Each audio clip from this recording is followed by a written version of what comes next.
नमस्कार प्रिय विद्यार्थियों, आप सभी का बहुत बहुत स्वागत है। आज इस वीडियो में आप लोगों के लिए लेकर आ चुके हैं आपकी त्रैमासिक परीक्षा 2025-26 के लिए कक्षा 10वीं का संस्कृत विषय के पेपर का पूरा सॉल्यूशन। यहाँ पर मैं आपको जो पेपर है 29 अगस्त के पेपर में सब क्वेश्चन ये आपको देखने को मिलेंगे। ये पूरा क्वेश्चन पेपर आपका त्रैमासिक परीक्षा के ब्लूप्रिंट पर रहेगा। तो आ जाइए सभी, जो दोस्त हमारे जुड़ चुके हैं, एक बार इस क्लास को आप शेयर कर दें अपने दोस्तों को, ताकि वो भी जुड़ सकें। और जिन्होंने चैनल को सब्सक्राइब नहीं किया है, नेक्स्ट वीडियो के लिए चैनल को सब्सक्राइब कीजिए। चलिए देखते हैं पहला क्वेश्चन। पूरा पेपर हल करवाऊंगा आपको, ध्यानपूर्वक देखिएगा। देखिए, प्रश्न क्रमांक पहला कह रहा है कि उचित विकल्प चुनकर लिखिए, जिसका पहला क्वेश्चन है बालकः शब्दस्य षष्ठी विभक्ति एक वचनम रूपम भविष्यति। तो बालक शब्द की षष्ठी विभक्ति का एक वचन रूप क्या बनेगा? तो यहाँ पर आपका जो करेक्ट आंसर होगा वो हो जाएगा बालकस्य। लिख के रख लीजिएगा, क्वेश्चन पेपर में आएगा। दूसरा क्वेश्चन है अधोलिखितेषु अव्यय पदम नास्ति। ये 4 ऑप्शन दे रखे हैं, इनमें से कह रहा है इनमें से कौन सा अव्यय नहीं है। तो देखिए, ये भी अव्यय है, ये भी है, ये भी है, कौन नहीं है? तो मंडलम आपका यहाँ करेक्ट आंसर होगा। मंडलम आप सही आंसर लगा लेंगे। क्वेश्चन नंबर तीसरा देखेंगे अधोलिखितेषु अव्यय पदम अस्ति। अब ये 4 पद लिखे, इनमें से कह रहा है इनमें से कौन सा अव्यय है। तो देखिए, एव आपका क्या हो जाएगा? अव्यय हो जाएगा। बाकी ये सब संज्ञा शब्द है हमारे, नगर है, ग्राम है, घर है। क्वेश्चन नंबर 4 वाला है स्त्रीलिंग शब्द रूपम नास्ति। स्त्रीलिंग शब्द रूप नहीं है। तो देखिए, स्त्रीलिंग जो शब्द रूप नहीं है, रमा स्त्री है, सीता स्त्री है, बालिका स्त्री है, लेकिन राम स्त्री नहीं है। तो ऑप्शन नंबर हमारा सा वाला क्या हो जाएगा? करेक्ट हो जाएगा। उसके बाद आगे चलते हैं। क्वेश्चन नंबर 5 वाला रामे इत्यस्मिन् पदे विभक्ति वचनम अस्ति। यहाँ पर कह रहा है कि एक शब्द लिख दिया हमने रामई, ये शब्द लिख दिया। अब इसमें बताइए कौन सी विभक्ति लग रही है और कौन सा वचन है, ये आपको बताना है। लेकिन ऑप्शन हमें दे रखा है, क्या द्वितीय विभक्ति बहुवचन है, तृतीय विभक्ति बहुवचन है, चतुर्थी विभक्ति बहुवचन है, या षष्ठी विभक्ति बहुवचन है। तो इस रामई शब्द में जो विभक्ति है ना बच्चों, वो तृतीय विभक्ति बहुवचन आपका आंसर होगा। यहाँ पर जो आंसर लग रहा है ना वो गलत लग रहा है, आप थोड़ा सा ध्यान रखिएगा, मैं आपको बिल्कुल करेक्ट बता रहा हूँ। छठा क्वेश्चन पहले का, फल शब्द की द्वितीय विभक्ति बहुवचनम अस्ति। तो फल शब्द की हमें क्या बताना है? दूसरी विभक्ति बताना है। कौन सा वचन? बहुवचन। तो इसका करेक्ट आंसर हो जाएगा फलानी। फलानी, प्रथमा भी फलानी होती है बहुवचन, और द्वितीय भी बहुवचन फलानी होती है। आगे चलते हैं। अब क्वेश्चन नंबर 2 आ जाता है, जिसमें आपको क्या करना है? खालिस्तान भरने हैं। तो देख लेते हैं खालिस्तान को हम। गम धातु रूपम भवति। गम धातु का रूप बताना है। इन दोनों ऑप्शन में खालिस्तान में क्या आएगा? तो यहाँ पर क्या हो जाएगा? गच्छति। गच्छति आपका करेक्ट आंसर होगा। नेक्स्ट क्वेश्चन निर्वासिता पदे उपसर्ग अस्ति। तो इस शब्द निर्वासिता में आपको क्या बताना है? उपसर्ग बताना है। तो क्या हो जाएगा? निर। उपरा उपसर्ग का एक उदाहरण बताना है। ऐसा ऑप्शन बताना है आपको जिसमें प्रा उपसर्ग लगा है, प्रकाश या प्रहार। तो इसमें प्रहार में आपका क्या हो जाएगा? प्रा उपसर्ग हो जाएगा। भूतकाले लकार भवति। भूतकाल होता है ना, तो उसमें हम कौन से लकार का प्रयोग करते हैं संस्कृत में? तो उसमें हम करते हैं लंग लकार का। तो ऑप्शन नंबर 1 दे रखा है वर्तमान काल, 1 दे रहा है भूतकाल। तो आप भूतकाल इसमें लंग लकार लगाएंगे। लंग लकारस्य उदाहरणम अस्ति। अब यहाँ पर आपको लंग लकार के क्या बताना है? उदाहरण बताना है। कौन सा उदाहरण लंग लकार का है? तो यहाँ पर आपका हो जाएगा आपटत। आपटत लंग लकार का उदाहरण हो जाएगा। और लिट लकारस्य उदाहरणम अस्ति। लट लकार का उदाहरण बताना है। तो देखिए, लट लकार का जो उदाहरण हो जाएगा वो हो जाएगा पठती। पठती आपका करेक्ट आंसर होगा। आगे देखेंगे प्रश्न नंबर 3, जिसमें आप आम ना देखेंगे। आम और ना, किस वाक्य में आम आएगा, किस में ना आएगा, है ना। जो वाक्य आपको सही लगता है तो वहाँ आम लिखना है, वो गलत लगता है तो ना लिखना है।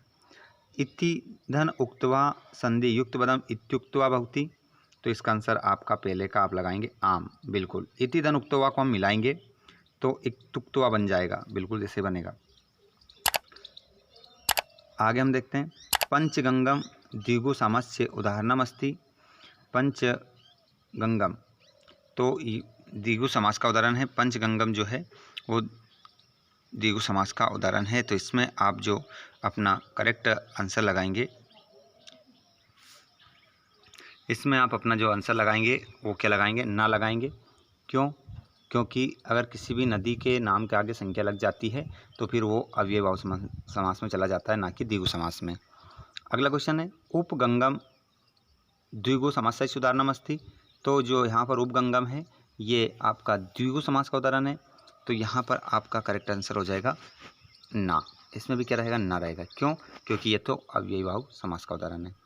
सूर्योदय शब्द का विच्छेद सूर्य उदय ना होता है, नहीं होता है।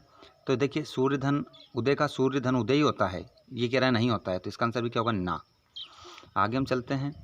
विद्यालय इत्यस्मिन् पदे दीर्घ संधि अस्ति। तो विद्यालय में दीर्घ संधि है, तो इसमें जरूर आप आम लगा देंगे, सही है। यथाशक्ति अव्ययभाव समस्य उदाहरणम अस्ति। यहाँ पर कह रहा है यथाशक्ति में अव्ययभाव समास का उदाहरण है। तो ये यथाशक्ति जो है अव्ययभाव समास का उदाहरण है, तो बिल्कुल सही है। तो इसमें हम आम लिख देंगे, ठीक है। तो इस प्रकार ये क्वेश्चन तीसरा वाला कंप्लीट होता है। उसके बाद हम देखते हैं यहाँ पर हमारी जोड़ी मिलाना है आपको। एक गलती आपकी जोड़ी में 2 नंबर लेकर जा सकती है, तो गलती हमारी किसी प्रकार की नहीं होना चाहिए और सबसे ज़्यादा मार्क्स हमारे आना चाहिए। साथ में आप इस वीडियो को कहाँ से देख रहे हैं कमेंट बॉक्स में लिखिएगा, और जिन बच्चों ने अभी तक भी चैनल को सब्सक्राइब नहीं किया है चैनल को सब्सक्राइब कर लीजिएगा, ताकि आने वाली क्लास सबसे पहले आपको मिल सके। वृषभः कुत्र पपात। बच्चों बेल कहाँ गिर गया था, ये आपको बताना है। सभी को पता है भूमि पर गिर गया था। कुश लव कम उपसर्ग परिणाम था। कुश और लव दोनों किसके समीप जाकर प्रणाम करते हैं, रामम। बुद्धिमती कुत्र व्याघ्रम ददर्श। बुद्धिमती ने बाघ को कहाँ देखा, गहन कानने। बालकः धन टाप मिलाएंगे क्या बन जाएगा, बालिका। कीट धन तुम उनको मिलाएंगे, कीड़ी तुम। और गम धन कत्वा को मिलाएंगे क्या हो जाएगा, गत्वा। इस प्रकार आपकी जोड़ी मिल जाती है।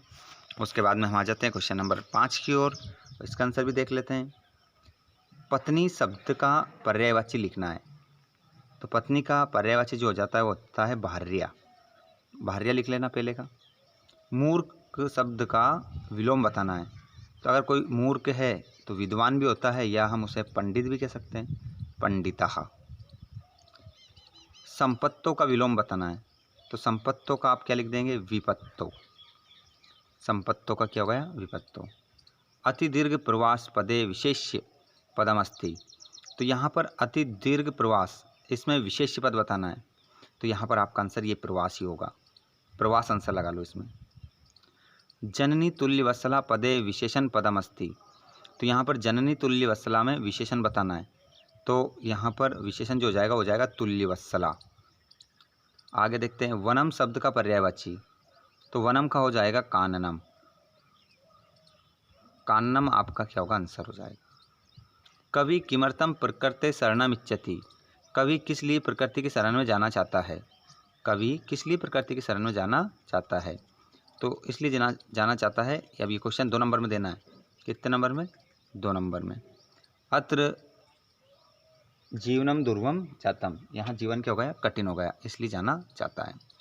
और अथवा वाला देखेंगे ये लिखा है वसंतस्य गुणम का जानाति। तो इस का की जगह आप क्या लिख देंगे, पिकाहा।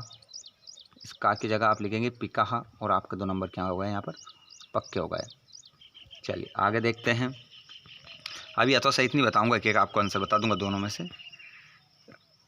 7वां देखेंगे आप, कृषकः किम करोति। और बुद्धिमती केन उपेता पितुर्गृहं प्रति चलिता। बुद्धिमती किसके साथ पिता के घर को जा रही थी, और किसान क्या कर रहा था। तो आपको पता है बलिवर्धव्याम क्षेत्रकर्षणम। और यहाँ पर केन की जगह लिख दो पुत्र द्वयम, इतना लिख दो, आपका आंसर 2 नंबर का कंप्लीट हो जाएगा। अब यहाँ पर हमें 8 में क्या करना है, प्रश्न निर्माण करना है। तो इस चपेटाया की जगह आप लिख दो कया। चपेटाया की जगह क्या लिख दो, कया, पीछे क्वेश्चन मार्क लगा दो। सुरादीपा की जगह क्या लगा दो, का, और पीछे लगा दो क्वेश्चन मार्क। और 2 ही करना है, लेकिन तीसरे में उन्होंने कुछ दे नहीं रखा है, ठीक है। क्वेश्चन नंबर 9, केन समाबंधुना अस्ति। तो यहाँ से केन हटा दो, और केन की जगह बस इतना लिख दो, उद्यमेन, इतना लिख दो। ये हमारा आंसर हो गया 2 नंबर का। बुद्धिमती केन उपेता पितुर्गृहं प्रति चलिता। तो यहाँ पर वापस क्वेश्चन रिपीट हुआ, तो इसके आनंद ले लो आप। पुत्र द्वयम, अगर ऐसा होता है तो हम कर सकते हैं, नो प्रॉब्लम, ठीक है, फ्री के नंबर है। अगला है बाल भवात हिमकरा कुत्र विराजते, बाल भाव के कारण चंद्रमा कहाँ सुशोभित होता है, और व्याघ्रा किम विचारी पलायिता, बाघ क्या सोचकर भागा। तो यहाँ पर आप कुत्र हटा देंगे और यहाँ पर लिख देंगे पशुपति मस्तक, पशुपति मस्तके भी लिख सकते हैं, केत कच्च तत्वम भी लिख सकते हैं, पशुपति मस्तक केत कच्च तत्वम, ऐसा आप लिख सकते हैं। इसके अंदर किसकी जगह, कुत्र की जगह लिखना है। अब क्वेश्चन नंबर 12 में क्या करना है, एक प्रश्न लिखना है, श्लोक लिखना है आपकी सुभाषतानी पाठ का, 2 नंबर आपको मिल जाएंगे, कोई सा भी लिख दो। संपत्तो च विपत्तो च महता में एक रूपता, उदय सविता रक्तो रक्तश्च अस्तमय तथा, या अमंत्रक्षरम नास्ति नास्ति मूल मनोषिदम, अयोग्य पुरुष नास्ति योजकस्तत्र दुर्लभ, ये भी आप इसमें लिख सकते हैं। उसके बाद में क्वेश्चन नंबर 13, क्वेश्चन क्रमांक 13 आपका रहेगा स्क्रीन पर। यहाँ पर अशुद्ध वाक्य दे रखा है, इनको शुद्ध करना है। जैसे रामम नमः, तो इसका सही क्या होगा ये बताना है आपको।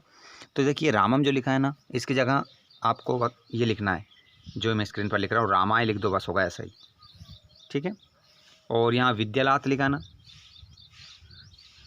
बाल का विद्यालयात गृहम गच्छन्ति, तो यहाँ पर आप ये गच्छन्ति लिखा है ना, इसकी जगह ये जो नादन आ रहा है ना, इस ना को हटा दो, होगा ऐसा ही। और अहम पुस्तकम, ये पठती आ रहा ना, पठती की जगह लिख दो पटामी, ये वाक्य भी सही हो गया, ठीक है। 3 हो गए, 2 करने थे। अब यहाँ पर हम देखेंगे किसने किससे कहा ये बताना है।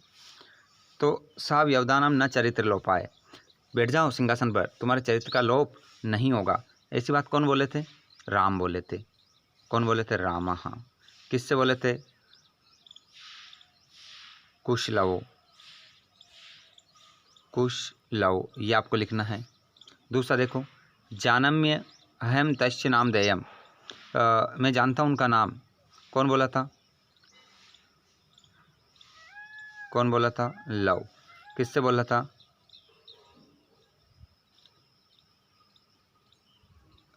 रामम। अगला तस्य 2 नामनी, उनके 2 नाम है, उनके कितने नाम है, 2 नाम है, कौन बोला, लव। किससे बोला, विदूषक से, विदूषक से, है ना, कौन बोला, लव, लव बोला, किससे बोला, विदूषकम, विदूषकम, ऐसा आप लिख देना, ठीक है, ये आंसर हो गया आपका। उसके बाद में हमें क्वेश्चन नंबर 15 में क्या भरना है, खालिस्तान। तो इदानीम वायुमंडलम, तो पहले वाले में लिख देंगे आप वृषम, इस वाले वृषम टिक कर दिया मैंने। दूसरा देखते हैं, पर्यावरण संरक्षणाय प्रकृति आराधना, पर्यावरण का संरक्षण,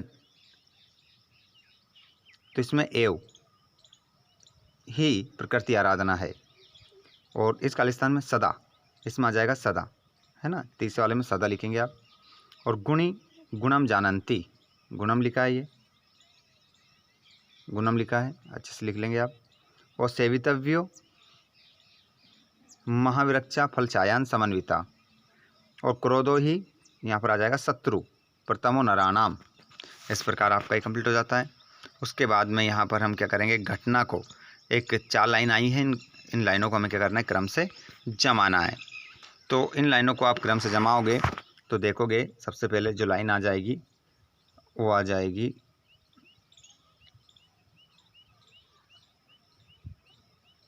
पहले हम देखते हैं, सबसे पहले ये वाली लाइन आपकी 1 नंबर पर आएगी, प्रत्युत्पन्नमति ससंगलम आक्षिपंति वाच, समझिएगा इसको, बोली। और ये नहीं आएगा यार, क्योंकि इसमें बीच में से किताब में से दिया इसने, तो पहला वाला ही आ जाएगा, जम्बुका क्रोध उत्साह व्याघ्रा पुनः काननम अगच्छत, जम्बुका के द्वारा उसके उत्साह को बढ़ा दिया गया और पुनः जंगल में लेकर आ गया। प्रत्युत्पन्नति सा श्रृंगालम आक्षिपंति वाच, वो शीघ्र सोचने वाली बुद्धि से उसको श्रृंगाल को झिड़काटते हुए बोली, 2 नंबर पर आ जाएगा, पहला हो गया। दूसरा हो गया, क्या बोली, कि तूने मुझे पहले कितने वादा किया था, प्रतिज्ञा करके गया था, कितने शेर लाएगा, 3, लेकिन लेकर कितना आया, 1, इस कारण से 3 नंबर पर आ जाएगा।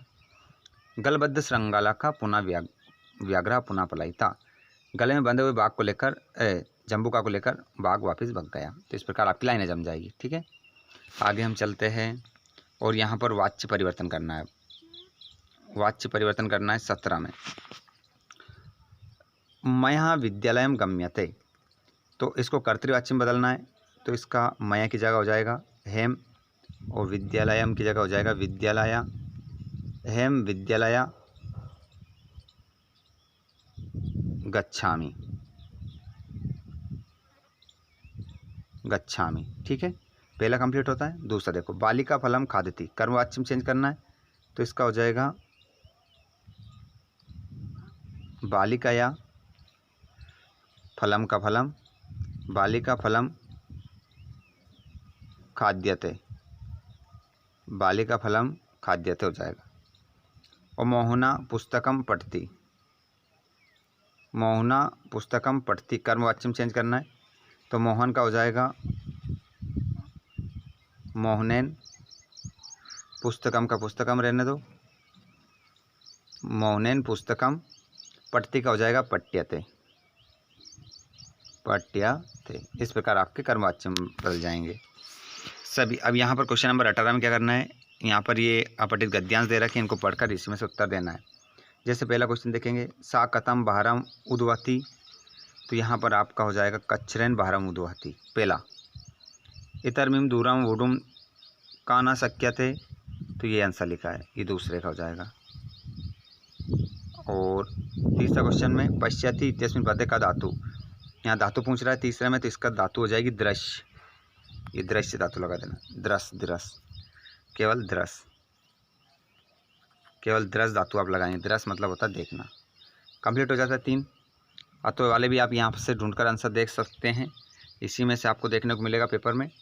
और 19 में क्या करना है, अंतिम पद्यास कवि का कामनास्ति, मानव जीवन कामने नो जीवन मरणम, ये कामना करता है वो। पाषाणी सभ्यते के प्रस्तुता निष्ठा पिष्टा संति, तो पाषाणी सभ्यता निसर्गे श्यानन समाविष्टा। और मानवाय पदे का विभक्ति वचनम अस्ति, मानवाय शब्द में कौन सी विभक्ति है, तो भैया चतुर्थी विभक्ति है। वचन कौन सा है, एक वचन है। ठीक है, चतुर्थी विभक्ति एक वचन, ध्यान रखिएगा। नीचे वाला भी आप देख सकते हैं, यहाँ पर इसको पढ़कर नीचे के आंसर देना है, कुछ भी नहीं, आसान है बिल्कुल। पशुनापि कीदृश गृह्यते, तो इसका आंसर उदि ऋतु अर्था हो जाएगा। बुद्धिया कीदृशी भवन्ति, तो परंगित ज्ञान फला ही बुद्धया। और पशुनापि पदे संधि अस्ति, इसमें संधि बताना है, तो इसका संधि दीर्घ हो जाएगी, संधि दीर्घ संधि हो जाएगी। तो संधि का नाम संधिच्छेद पूछे तो बता देना, पशुना धनापि। और यहाँ पर 20 वाले क्वेश्चन में आपको क्या करना है, एक आपको नाट्यांश दिया गया है, नाट्यांश को पढ़कर नीचे दिए गए प्रश्नों का आंसर देना है। ठीक है, तो बिल्कुल आसान है, ये भी अपठित गद्यांश के जैसा है, इसको देख सकते हैं आप। जैसे निरंकुश इति का एव बनती का वदती, तो इसका आंसर तो अम्बा हो जाएगा, ये अम्बा लिखा है। किम कुपिता एव भणति उत्प्रकाशिता अस्मात् वाक्यात् अर्षिता इति पदस्य विपरीता आर्थकम अस्ति, तो हर्षिता का क्या हो जाएगा, दुखिता, हर्षिता का हो जाएगा दुखिता। विलोम पूछ रहा है। प्रश्यामी पदे वचनम पुरुष चालिक अस्ति, तो यहाँ पर जो पुरुष होगा वो उत्तम हो जाएगा, और वचन आपका एक हो जाएगा, उत्तम और एक वचन। ठीक है, ये आंसर इसका हो जाएगा। बिल्कुल आसान होता है पेपर को हल करना, बस आप अच्छे से सोच समझ के करते जाएं। क्वेश्चन नंबर 21 में अपठित है, अपठित भी सेम टू सेम आपको मिलेंगे, पहला, दूसरा, तीसरा, चौथा, यहीं पर आपको आंसर मिल रहे हैं। उसके बाद आप क्वेश्चन नंबर 22 में क्या देखेंगे, क्वेश्चन नंबर 22 में आप अवकाश का प्रार्थना पत्र देखेंगे, और 23 में आप संस्कृत भाषा का निबंध देखेंगे, अस्माकं भारत देश। और साथ में बता दूं मैं आप लोगों को, ये मैंने अवकाश का प्रार्थना पत्र और हमारे संस्कृत भाषा का महत्व मैंने डिस्क्रिप्शन में डाल रखा है लिंक। ठीक है, वहाँ से जाकर इसको आप कंप्लीट कर सकते हैं।